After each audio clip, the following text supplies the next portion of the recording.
Este programa está avalado por la Academia Dominicana de la Historia.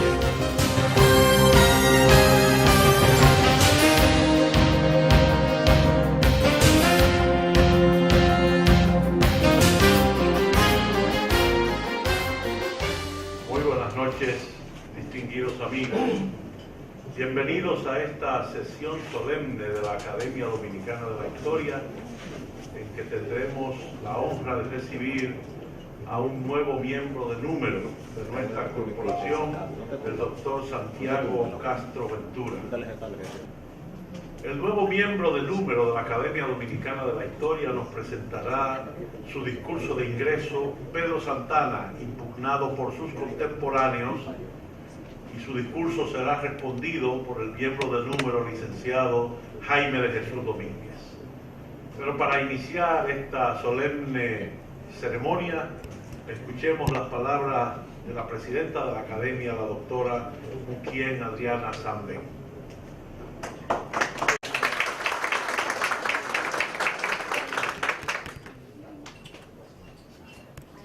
Buenas noches a los miembros de la mesa principal, a los compañeros de la Junta Directiva, Adriano Miguel Tejada, vicepresidente, nuestro querido Manuel García Arévalo, Manolito, tesorero, y a José del Castillo Pichardo, vocal, también a Santiago Castro Ventura, que ingresa como miembro de número hoy, y a Jaime de Jesús Domínguez, el miembro de número, que lo recibirá. Para nosotros es un honor que a partir de hoy vamos a tener los dos miembros de número que van a iniciarse ya en nuestra academia, que son Miguel Guerrero, que está aquí presente, que se ingresará próximamente en el mes de mayo, y hoy Santiago Castro Ventura. Yo les había dicho que había sido electo también Danilo de los Santos, lamentablemente falleció a los pocos días de haber sido electo. Tanto Miguel Guerrero como Santiago Castro fueron muy diligentes en presentar sus discursos a la Junta Directiva. Nosotros les pedimos que esperaran un tiempo prudencial para ver si lo podíamos recibir en nuestra casa, que es la Casa de las Academias, o en la Capilla de la Soledad. Pero como ocurre, como ustedes saben, con las remodelaciones, son 2 meses, son 3, son 4 y van 6. Entonces no quisimos esperar más para recibirlos, y lo importante no es el lugar solamente, sino también que estemos los miembros de número y los compañeros suyos que los reciban como se merecen. Así que quisimos hacerlo en la academia, pero el archivo nos ha recibido desde el mes de octubre con todos los brazos abiertos, haciendo nuestras actividades, y por eso a ambos los vamos a recibir aquí en esta sala tan acogedora y que con tanto cariño nos ha recibido durante estos meses.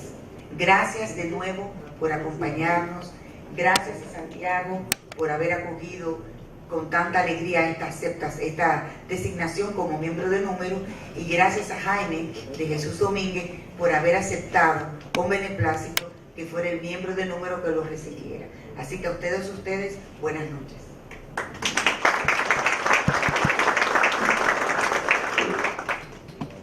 Nuestro nuevo miembro de número, doctor Santiago Castro Ventura, nació en Santo Domingo, Villa Francisca y San Carlos.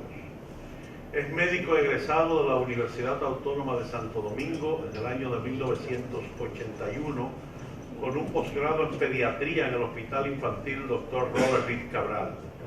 Cursó una maestría en historia en su alma mater y se desempeñó como médico pediatra de urgencias en el Hospital Robert Reed Cabral por 3 décadas y como pediatra en el Hospital Meriño de Sabana Grande de Boyá y en la zona B del Instituto Dominicano de Seguros Sociales por igual periodo de tiempo. En la actualidad es profesor de Historia en la Facultad de Humanidades de la Universidad Autónoma de Santo Domingo. Es miembro emérito de la Sociedad Dominicana de Pediatría, pasado presidente del Colegio Médico Dominicano y de la Asociación de Médicos Pasantes, Fue miembro correspondiente de la Academia Dominicana de la Historia por 13 años, del 2005 al 2018, y miembro de la Sociedad Dominicana de Historia de la Medicina. Recibió el premio Amin Abel Hasbún al graduarse en 1981, el reconocimiento Salomé Ureña de la Secretaría de Educación en el 2003, el Premio Nacional de Historia José Gabriel García en los periodos 2005-2006 y 2006-2007, y en la Feria del Libro del 2012 fue designada una calle con su nombre por su labor literaria. Profesor del año 2015 en la Facultad de Humanidades y la Escuela de Historia de la UAS, y fue también profesor del año en el 2017 en el Centro de la UAS Baní. Ha publicado 26 libros sobre temas de historia, medicina y literatura, y en la actualidad está en proceso de edición su libro El turbulento ascenso de la medicina, que aborda las dificultades de los ilustres médicos que a nivel mundial han contribuido al desarrollo de la medicina. Con su discurso, Pedro Santana, impugnado por sus contemporáneos, recibamos al nuevo miembro de número de la Academia Dominicana de la Historia, doctor Santiago Castro Ventura.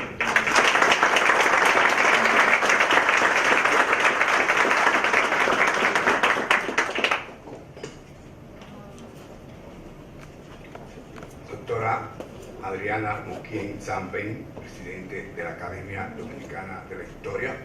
Adriano Miguel Tejada, vicepresidente de la Academia Dominicana de la Historia y demás miembros del panel directivo.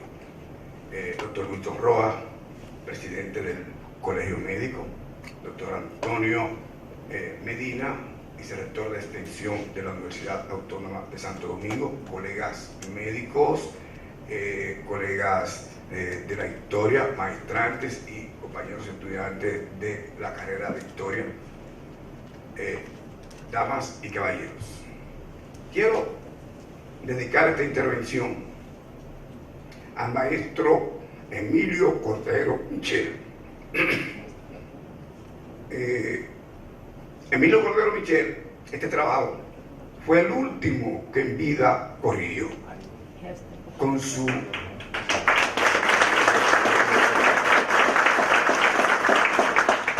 bolígrafo exigente pero sincero, delante de Natacha González y de mí. Me hizo toda la crítica en su lecho de muerte. Nosotros lo veíamos con los ojos del alma y no nos imaginamos que el maestro se despedía en esta última corrección que le hizo a este trabajo. Permítasenos iniciar esta intervención reiterando nuestro agradecimiento al fraterno al colectivo de miembros de número de la Academia Dominicana de la Historia, y muy en especial al maestro Emilio Cordero Michel y a José Checo por la resolución de seleccionarnos para integrar ese prestigioso cenáculo. También al maestro Jaime Domínguez, a cargo de mi recibimiento académico. El maestro Emilio Cordero Michel fue el que presentó mi candidatura y fue desde su lecho de muerte el que hizo toda la campaña, ¿no? Y José Checo fue quien en el 2005 nos integró a la Academia Dominicana de la Historia, primero como colaborador y después como correspondiente. Y el maestro Jaime Domínguez, cuando nosotros iniciamos nuestra tesis de grado de medicina, que era sobre historia de la medicina, veníamos todos los días y yo veía a este señor arriba, donde estaba antes aquí la sala de investigación, y yo pensaba que era un empleado del archivo, porque este señor llegaba a las 8 de la mañana y se iba cuando cerraban el archivo todos los días, hasta que Campito, el querido Campito, ya fallecido, uno de los más estelares empleados del archivo, me dijo: no, ese es un gran investigador dominicano que viene a diario y que todavía lo tenemos, por suerte, aportándonos siempre elementos de investigación en la historia. De igual modo quiero evocar la memoria del fallecido historiador dominico cubano Carlos Doval, a quien nos corresponde reemplazar en esta institución cuatricentenaria, siguiendo una tradición estatutaria de manera fortuita. Con Doval no solo nos vincula el sillón académico sino que este ilustre historiador era hijo de un santiaguero y la progenitora de quien les habla fue una santiaguera. Doval se puede definir como un cibaeño de Santiago por esencia, como lo evidenció en su célebre obra Antigüedades, Artes y Tradición en Santiago de los Caballeros.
En este libro describe con emoción la gran ciudad del norte, desde los famosos lechones y las ruinas de Jacagua hasta las impresionantes pinturas de Giorgi Morel, para solo citar una de sus obras emblemáticas. Loor al ilustre historiador santiaguero Carlos Doval. Al cerrar este introito, no puedo dejar sin mencionar que ese sillón fue ocupado previamente por don Betilio Alfao Durán, benemérito historiador en quien mis pininos históricos acudía para ilustrarme con su extraordinaria capacidad, y él me recibía con la sencillez innata que siempre le caracterizó.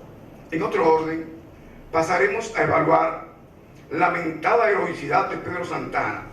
Es una de las enormes trastadas con la que se ha pretendido manipular el ámbito histórico dominicano. Sus panegiristas, siguiendo una frase popularizada por Hubert, han gestionado con éxito que esa mentira repetida muchas veces se convierta en verdad. Se ha insistido en presentarnos el Santana honesto, el Santana sencillo, el Santana libertador, que solo cometió la imprudencia de la anexión. Son los argumentos esgrimidos para tratar de entronizar su espuria personalidad en la historia. Incluso llegó un momento en que se aspiró a la herejía de reducir la cúpula del patriotismo al binomio Duarte y Santana, ambos con manifestaciones morales incompatibles. En relación a la quimérica honestidad, en la última edición de la revista Clio, con abundante material documental, demostré que fue el pionero de la concupiscencia en el Estado dominicano. Fue el propio Santana quien empezó a forjar la farsa de su eximia prosperidad cuando apremió al empobrecido Estado dominicano a donarle una espada de oro que lo consagraba como el libertador. Siempre he encontrado acólitos que nos han vendido esta quimera de generación en generación. Su proclividad hacia el culto a su personalidad no queda ahí. Fue el primero de los tiranos que inició el desatino de designar con su nombre propiedades del Estado. Por lo menos hasta 1849 el gobierno tenía 3 goletas. Sus nombres: Las Mercedes, Constitución y General Santana. En los primeros meses de la anexión a España, un periódico hispano informaba que en Puerto Plata se ha perdido el bergantín General Santana de la matrícula de la corona, salvándose la tripulación. Ya podríamos imaginarnos cuáles otras propiedades públicas habían sido tituladas con el patronímico de este personaje afligido por un marcado egocentrismo.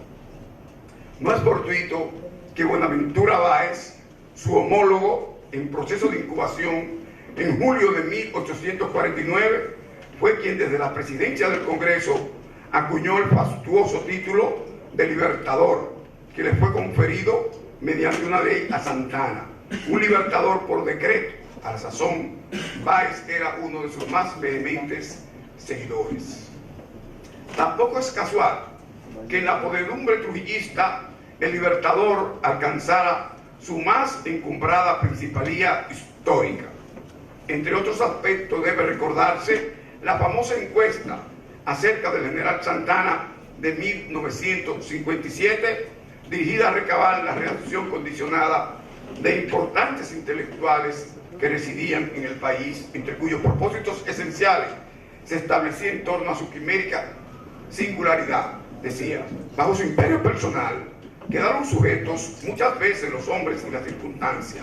Santana era hombre de acción y de modo semejante temperamento le atrajo un nutrido grupo de adversarios que se empeñaron en destruir su influencia en la vida pública de su tiempo. Es decir, que según los trujillistas fueron sus coetáneos los que arruinaron su imagen pública.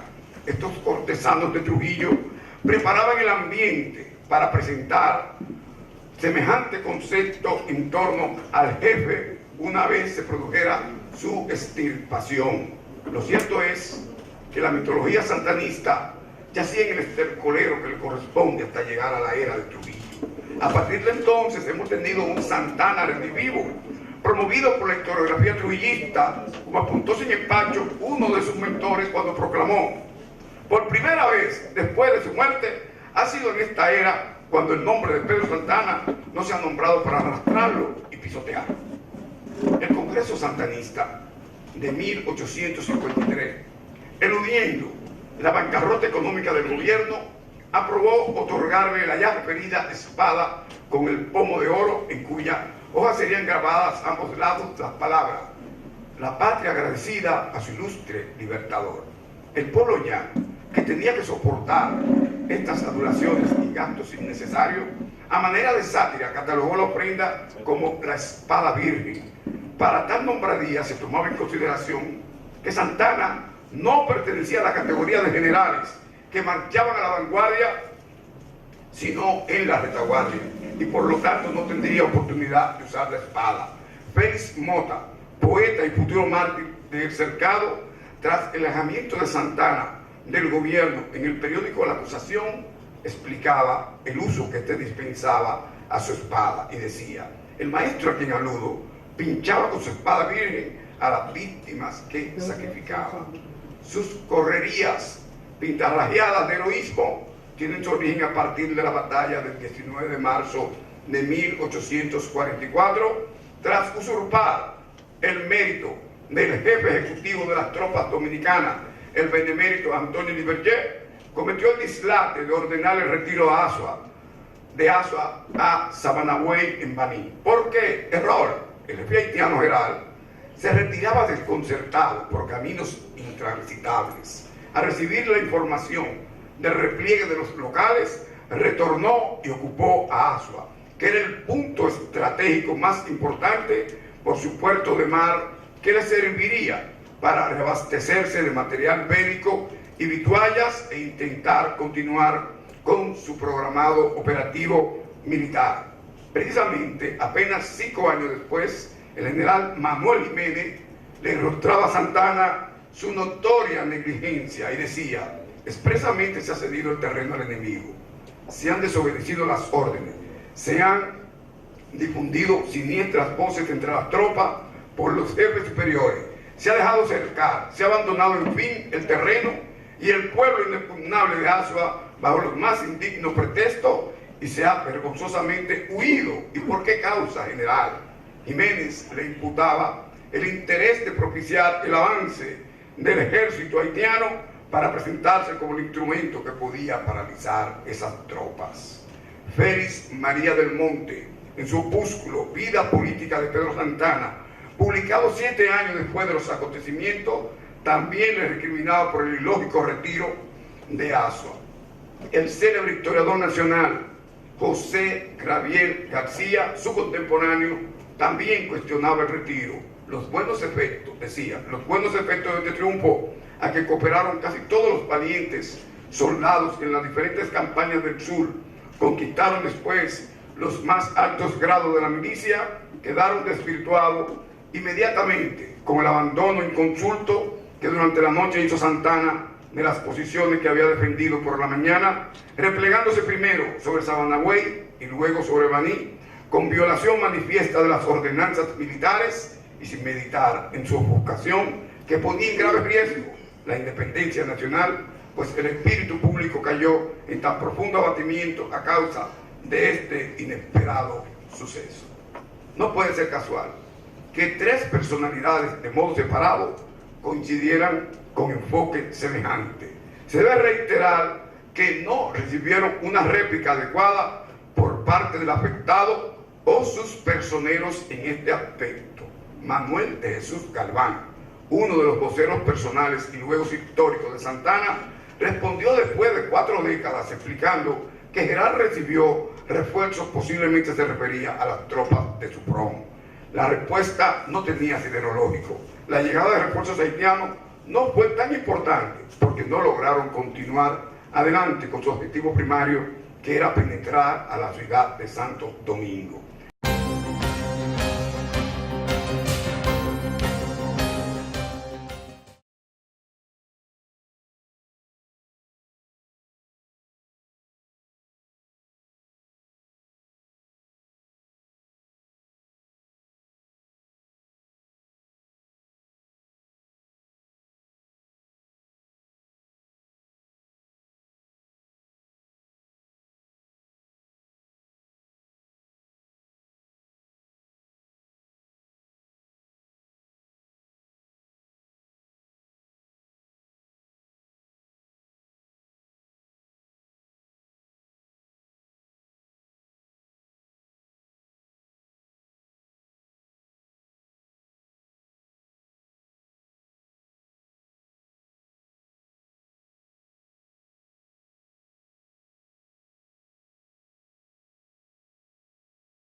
Haitiano y sus tropas permanecieron por 3 meses en Azua, contemplando las posibles acciones de Santana, mientras este último desarrolló una práctica similar que despertó una gran inquietud en la población de Santo Domingo, que pensaba los haitianos podían realizar un rodeo por la vía de Ocoa para penetrar a la capital.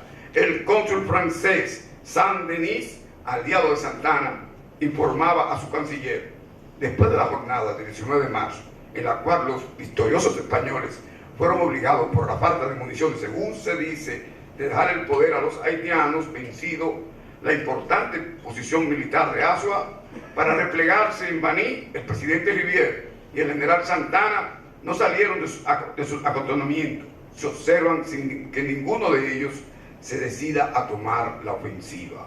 Uno apenas explica esta inacción por parte del general Rivière, quien se conoce por su carácter impetuoso y fogoso. Su indecisión asombra tanto más cuando se conoce que el 3 de abril recibió por mar los víveres, las municiones y la artillería que esperaba desde Jacmel.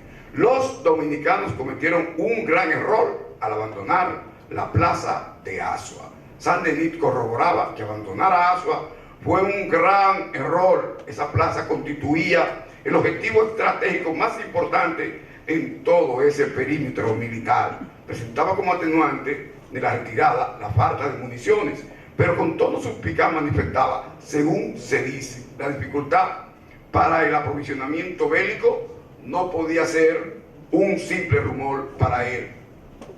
Cabecilla de los afrancesados, que estaba bien enterado de todos los movimientos de la Junta Central Gubernativa, bajo su oficiosa subordinación. Además, si era por escasez de municiones la retirada, no podía ser a Sabanagüey, donde rápidamente los que escapaban podía ser alcanzado por el enemigo. El repliegue fue acogido por los haitianos como una victoria, tal como lo señalan sus historiadores, entre ellos Doy Sampir y Jean Prismar. Saint-Denis, al reportar a París el desarrollo de las hostilidades, acotaba que Santana, estacionado en Sabanagüey, estaba muy bien abastecido de material bélico. Sus tropas están hoy bien armadas, pues recibieron recientemente 600 fusiles de Saint Thomas. El resto fue suministrado desde Santo Domingo. Si la dificultad era por pertrecho, este problema ya estaba resuelto de acuerdo a la explicación de un personaje bien informado como Saint-Denis. ¿Cuál era el dilema? La ofensiva. ¿Para cuándo? ¿Por qué no atacar al enemigo que permanecía rezagado? La incertidumbre fue creciendo en Santo Domingo ante un posible arribo de las tropas de General Duarte. Había regresado del exilio en su condición de antiguo suboficial de la Guardia Nacional creada por los haitianos. Fue enviado a Sabanagüey para que conjuntamente con Santana atacaran al enemigo. Duarte inmediatamente llegó a Sabanagüey, se puso en contacto con Santana para discutir un plan de ataque. Realizaron una histórica reunión bajo un árbol de Guatapanal que todavía se conserva, y Santana se negó de modo rotundo a atacar a los antagonistas.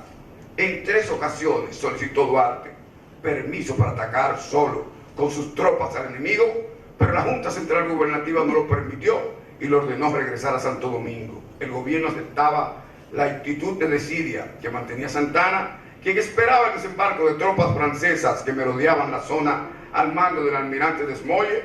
La clave de la inercia de Santana se entiende con la comunicación del 22 de marzo que Saint-Denis envió a París, manifestando que éste le remitió una carta con faltas ortográficas para reiterar la solicitud de protectorado y desembarco de tropas francesas. La comunicación le llegó a través del influyente comerciante Abraham Cohen y solicitaba al cónsul Saint-Denis lo siguiente: si hay posibilidad de poner a mi disposición las tropas francesas que necesitamos para detener al enemigo, por esta razón le hago este aviso. En fin, espero que usted tratará este asunto con la atención y la celeridad que él amerita. Esa era la gran incógnita por la que Santana permanecía estancado en Baní, negándose a enfrentar al enemigo. Esperaba el auxilio de las tropas del almirante francés Alfonso de Moix.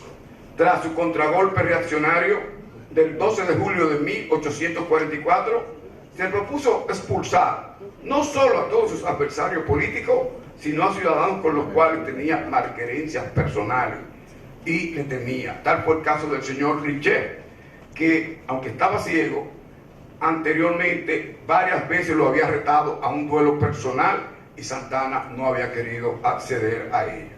De modo posterior se desarrolla la emboscada montada por Santana contra el general José Joaquín Puello, a quien le temía por su antigua identidad con los trinitarios y porque encabezaba las presiones de la gente de color contra cualquier vinculación del país con una potencia esclavista.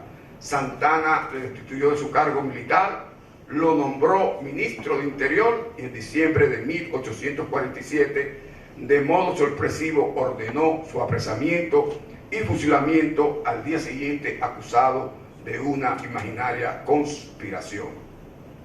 La batalla de las Carreras es otro de los triunfos militares que se ha atribuido a Pedro Santana por iniciativa muy particular de este. El ejército haitiano se había mantenido estancado en su avance hasta la capital, no de una manera imprevista, sino por la hábil resistencia táctica de las guerrillas dominicanas.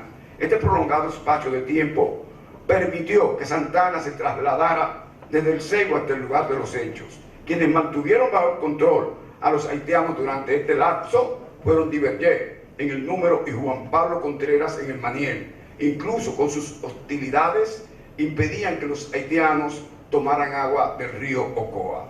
Santana llega al sur y se instala en Sabanagüey, algo distante de los acontecimientos, en una espera estratégica, según la opinión del fenecido historiador militar Radamés Hungría Morel. El 21 de abril que se desarrolla la batalla de las Carreras. Santana traza la estrategia general de delato del doctor Caminero en las Carreras y luego reportaba en su parte militar que había arreglado 4 divisiones y la había puesto al mando de 4 oficiales. Y señala Santana en su parte militar que esos 4 divisiones corrieron al instante, se pusieron a la cabeza de las mencionadas 4 divisiones e inmediatamente principiaron el ataque. Santana describió el valor de los jefes militares que después de una hora de combate desigual, cargaron sobre la artillería enemiga con armas blancas y se apoderaron de ella, desbandando al ejército de Zulú. Admitió que entonces llegó al escenario de combate. Arribó cuando lo más peligroso había pasado. Con razón se ha comentado que derrotó a un ejército en retirada. Más adelante, con el baecismo de nuevo en el poder, Santana fue apresado en el Seibo en enero de 1857 y conducido a Santo Domingo. Manuel María Gautier, que era funcionario de dicho gobierno, apuntó para la historia la siguiente declaración: parecerá una exageración, pues juramos que no. Santana, cuando su prisión en el año de 1857, lloró como un niño, y no de soberbia ni de indignación, sino de miedo. Conocemos un sinnúmero de testigos de sus lágrimas, ¿no? En aquellos momentos de desgracia, para Santana se retomaron públicamente una multitud de recriminaciones contra su persona, como la reiterada acusación de su lloriqueo al ser apresado por el general Cabral, de igual modo que durante la batalla de las Carreras se refugió en el hato del doctor Caminero debajo de una mata de Guayacán. Félix María del Monte, su tenaz adversario, no podía dejar pasar desapercibido la ocasión y le dedica su poema Juicio del Año, imputándole el calificativo que también le era común, cobardón. El historiador Víctor Garrido, pese a sumarse a su favor las batallas mencionadas, consideró: con solo estas dos acciones de guerra a su favor, no comparto la opinión de los que aplican al general Santana los más hermosos adjetivos a que le llaman sus proezas militares. Las grandes victorias de la batalla de la independencia, juzgadas conforme al arte de la guerra, son lauros que corresponden a otras espadas. Ya en los avatares de la anexiones a España y la guerra restauradora, se recrudecen las acusaciones de pusilanimidad contra Santana. De entrada, su extrema cautela. El 18 de marzo de 1871, en el momento de anunciar la anexión a España, en la Plaza de Armas, contrario a la usanza en el desfile de las tropas, ordenó que éstas asistieran desarmadas, previendo que alguien podría hacerle justicia, como 17 años atrás intentó hacerlo Juan Isidro Pérez en el mismo lugar, por otra deslealtad a la patria. Al poco tiempo, sectores colonialistas empezaron a denunciar que Santana los había engañado al ofertar el deseo casi unánime de los dominicanos con la anexión. El 2 de junio de 1861, el periódico madrileño La España publicaba una información desde La Habana que contrariaba los informes de Santana. Decía: muchos creen que nuestro gobierno ha sido engañado por Santana, pues el entusiasmo de su proclama de anexión a España se ha convertido en indiferencia de los dominicanos al poner el pie en aquella tierra nuestras tropas. Santana, con su carácter soberbio, de inmediato desarrolló contradicciones con la oficialidad española. Desde que se enteró, pasaría a ser un subalterno del general Francisco Serrano, capitán general de Cuba. Descargó su intemperancia contra el segundo cabo, segundo jefe, brigadier Antonio Peláez de Campomanes, quien tramitaba las órdenes que recibía Santana desde Cuba.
Almonte y La Bastida eran dos importantes mexicanos que colaboraron con Francia en la ocupación de México. Esto nos dice que en América Santa Anna también fue repudiado por sus contemporáneos. El propio reo histórico, en comunicación al ministro de Ultramar de España, le manifestó que su actitud anexionista provocó conmoción en todo el continente cuando expresó: después de ese fausto acontecimiento que despertó la atención de toda la América, presentando al mundo el espectáculo de un pueblo que si hacía negación de su independencia era porque tenía la seguridad de que se echaba en brazos de una nación generosa. Reprobado no solo por los dominicanos y los latinoamericanos, Santa Anna fue reconvenido por los propios oficiales hispanos. Por ejemplo, cuando marchó con tropas para enfrentar a los rebeldes del Cibao, la oficialidad española le atribuyó reclamar constantemente refuerzos para combatir a los rebeldes, pero nunca lograba salir de los contornos de Guanuma. Adriano López Morillo y José de la Gándara le imputaron que en esa zona enterró su división. En los legajos del ejército español, recolectados por el historiador César Herrera, de modo frecuente se ubican comunicaciones del capitán general Felipe Rivero, exhortándolo a restringir sus permanentes solicitudes de envío de tropas a su campamento.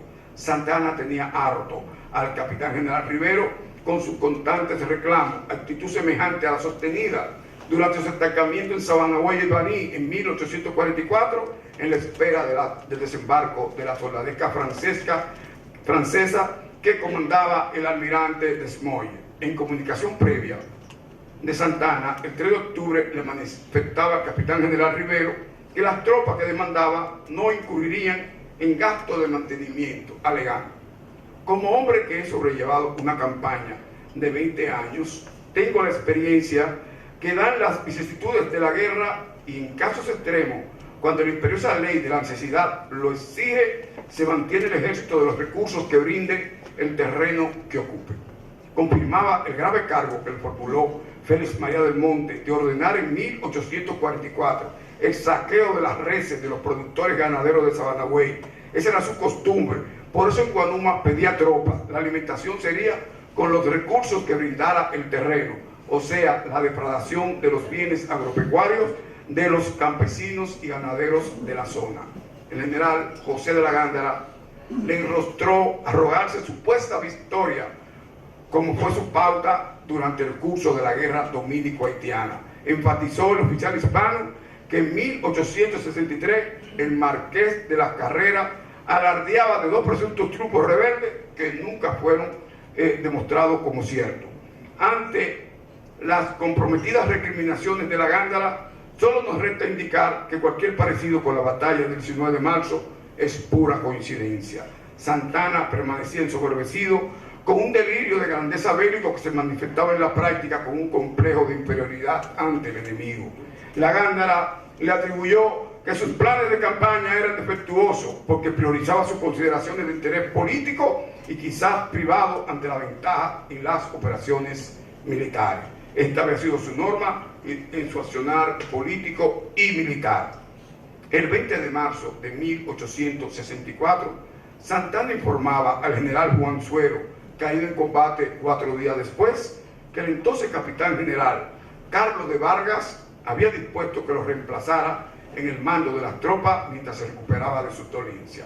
Empero le manifestó que no aceptaría la remoción cuando señaló: sin embargo, apreciando detenidamente las actuales circunstancias, he considerado más conveniente al servicio permanecer al frente de la provincia.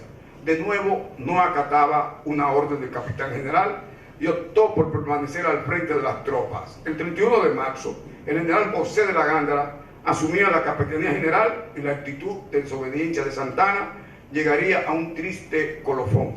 El marqués de la Carrera fue humillado. El general José del Villar, entonces con funciones de segundo cabo, cumpliendo órdenes superiores, lo destituyó del mando de las tropas que de manera inútil intentaban llegar a Santiago.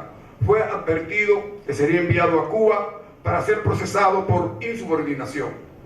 El brigadier Baldomero Calleja, quien lo reemplazó en el Seibo el 5 de junio, envió una comunicación a la Jefatura Central manifestando que este no aprobó regresar a Santo Domingo en un vapor enviado para tales fines, sino que prefirió trasladarse en un bote privado. Sintió el Marqués de las Carreras temor que en ese barco lo conduciría directamente a Cuba para ser juzgado por el reiterado irrespeto a la superioridad.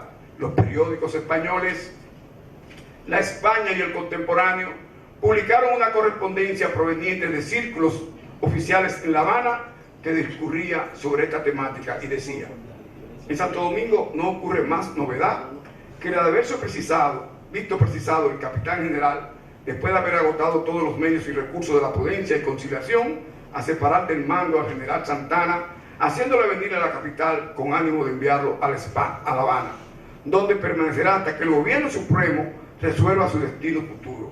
A la comunicación en que esto se le ordenaba contestó Santana, sometiendo, si bien buscaba pretexto para retener el mando. Se le ha intimado que cumpla en todas sus partes lo dispuesto y se espera fundamentalmente que así lo hará. Veremos por lo tanto pronto a ese jefe del salvajismo dominicano y es seguro que con su alejamiento del teatro de la guerra ganará mucho la causa de España y de la civilización.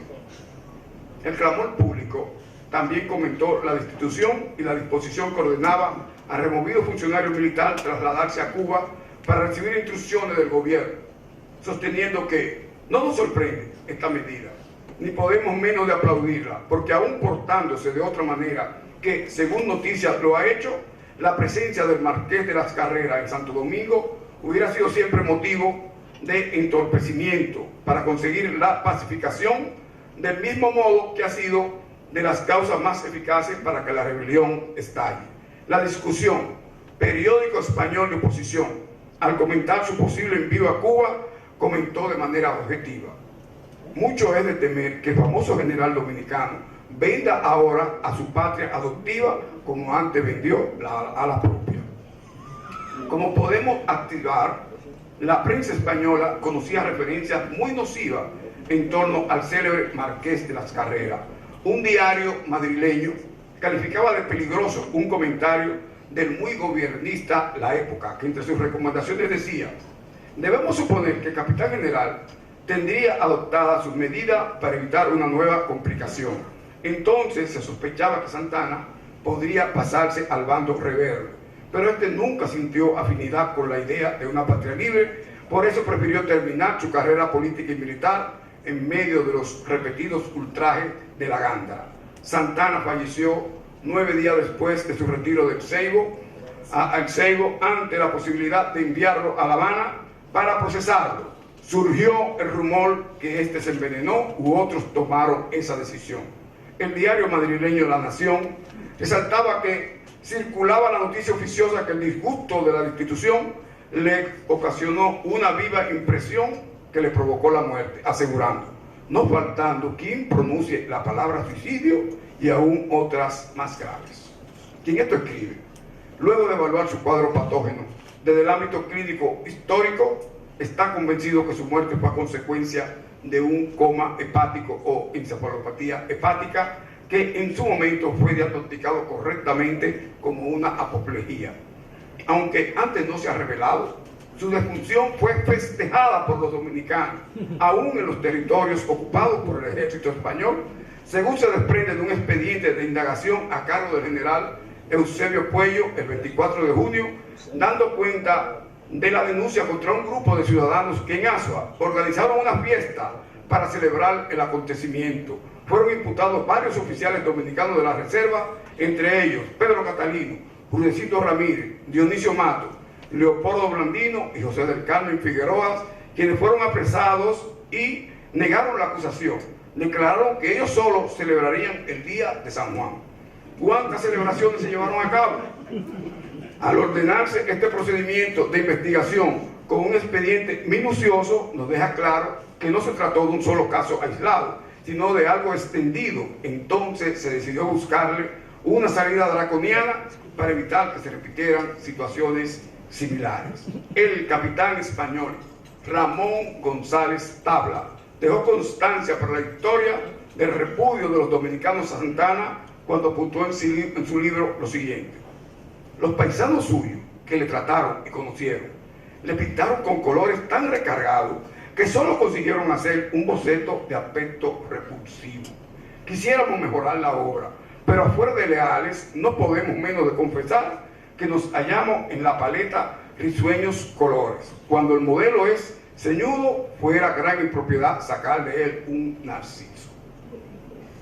Muy bien conocía González Tabla que sus compañeros oficiales hispanos también hicieron un bosquejo repugnante del Marqués de la Carrera, pues como era su costumbre, este alimentó contradicciones no solo con el general José de la Gándara, sino con los demás miembros de la alta oficialidad española relacionada con la anexión, como Antonio Peláez de Campomanes, Francisco Serrano, Felipe Rivero, José del Villar y en menor grado con Carlos de Vargas. Tras su defunción, desde la Capitanía General de Santo Domingo se insistió en instruirle una sumaria post-mortem por indisciplina.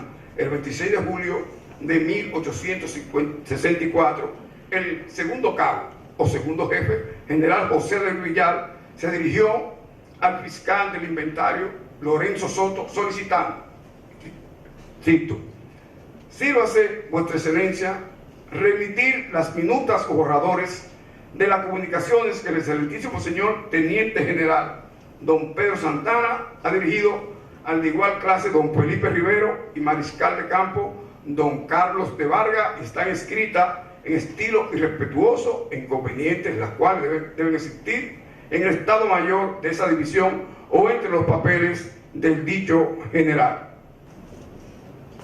A esto se debe añadir informaciones oficiales desde Santo Domingo que los responsabilizaban por las numerosas bajas españolas en Guanuma. En aquellos momentos, sobre su memoria gravitaban todos sus errores reales o prefabricados. Pese a las engorrosas imputaciones que le hizo el general Francisco Serrano, el Marqués de la Carrera le donó la célebre espada de oro que ordenó el Estado Dominicano adquiriera en medio de su bancarrota para saciar su vanidad y que la gente bautizó como la espada virgen. El periódico madrileño El Clamor anunciaba la donación en su edición del 19 de julio y decía: el general Santana ha legado al capitán general Duque de la Torre el sable de honor que le hizo presente la República después de su triunfo en la acción de las Carreras, en que con un puñado de hombres derrotó al numeroso ejército haitiano. Antes que traspasara a sus verdaderos propietarios, los dominicanos, quizás con intenciones paradójicas de sarcasmo y genuflexión, la donó a su enemigo español, el Duque de la Torre. El periódico hispano, El Clamor Público, recogió la reacción de Serrano ante el regalo y decía: este sable fue regalado ya por su dueño, el general Serrano, quien se negó a admitirlo hasta después de la muerte de Santana, y esto con la condición de que entonces se depositará en el Museo Histórico. Hasta con su espada virgen, Santana desairó a los dominicanos, rehusando legarla a alguna personalidad sumisa como Felipe Fernández de Castro o Miguel de la Bastida, quizás para un futuro museo vernáculo. Resentido de sus adversarios criollos, prefirió traspasarla a un reconocido enemigo hispano que la desdeñó tras la partida del Marqués de la Carrera hacia lo ignoto, el coronel español José María Velasco.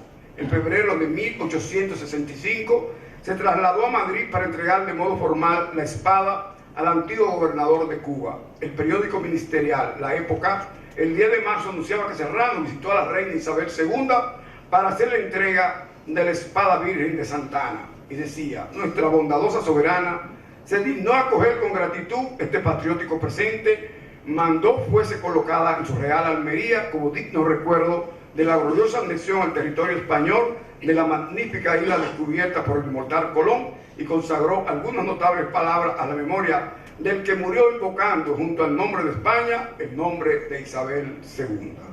La Época recordaba que Pedro Santana y familia cursó una sintomatología típica de un comepático, lo hizo con delirio y de modo cierto aclamaba a la monarquía y a la reina de España. Se conservará en la Armería Real o en algún museo madrileño la espada virgen de Santana. De lo que no debe quedar duda Este entendió que su polémico sable en la metrópoli estaría mejor guardado. Estaba consciente que los dominicanos lo depositarían en el muladar de la historia junto a todas sus fábulas. Las propias autoridades estaban contestas del repudio histórico que merecía este hombre. De modo precautorio decidieron inhumarlo en el patio de la fortaleza Osama y en junio de 1865, preparándose para abandonar Santo Domingo, ordenaron retirar su retrato y el de Sánchez Ramírez de los salones de la Real Audiencia. El de Santana fue entregado a sus deudos y el de Sánchez Ramírez al ayuntamiento. La resolución emitida para justificar la remoción entre sus motivos establecía lo siguiente: considerando, por último, que los referidos retratos pueden ser muy bien los blancos de todo género de insulto por parte de la chusma, cuyos desenfrenos no siempre logran contener los esfuerzos de ilustradas autoridades. Sí, nuestra guerra restauradora fue encabezada por la chusma, por la gente sencilla del pueblo, las masas, como sentenció Ulises Francisco Espaillá. Todos eran conscientes que esa mayoría poblacional no le tributaría loas a quien nunca consideró viable la patria de Duarte. Sus trasnochados apologistas pueden seguir insistiendo en la quimera de su heroísmo prefabricado tras las escalinatas de un poder usurpado. Pero no nos queda el menor reparo para reiterar con sumo énfasis que fue impugnado por sus contemporáneos. No solo su ceniza, sino su espíritu de apostasía debe ser desterrado del orden institucional dominicano. Al concluir esta intervención, hemos estimado pertinente reproducir unas inexorables reflexiones emitidas por el capitán español Ramón González Tabla, quien fue testigo directo del tramo final de la bastarda carrera de Santana. El altivo oficial hispano, al ponderar las enormes oleadas de repudio hacia este hombre, sentenció con sentido lapidario lo siguiente: el marqués de la Carrera tuvo el triste privilegio de ser juzgado en vida. Es innegable que los actos de los hombres son las páginas de su historia. Muchas gracias.